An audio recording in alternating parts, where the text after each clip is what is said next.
నమస్తే, జై Shriram. Welcome to my channel. నేను మీ సుధీష్ రెడ్డి. ఇక దోసు గురించి జరిగిన రచ్చ ఏదైతే ప్రోమోలో చూపించారో అది ఎపిసోడ్లో మిస్ అయింది. కానీ దోసు గురించి రచ్చ మాత్రం అన్కట్లో వేశాడు బిగ్ బాస్. అన్కట్ చూసాక ఒక క్లారిటీ వచ్చింది. ఏంటంటే ఇక్కడ రచ్చ జరిగింది దోసు గురించి కాదు, ప్రేరణ నోటి గురించి. నోరు మంచిదైతే ఊరు మంచిదవుద్ది అంటారు కదా. కాకపోతే ప్రేరణకి అసలు ఆ సామెత అసలు వర్తించదు. ఎందుకంటే ఆవిడ నోరు మంచిది కాదు కాబట్టి ఏ ఊరిలో ఆవిడకి మంచి జరగదు.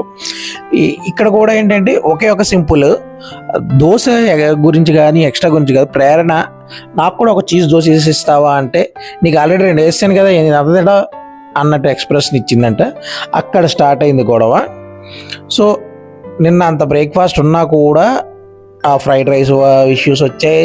తర్వాత ప్రేరణ కన్నా ఎక్కువగా నబీల్ ఫీల్ అయిపోయాడు. ప్రేరణ ఏడ్చింది. ఎంత చేసిన వీళ్ళకి అర్థం కావట్లేదు.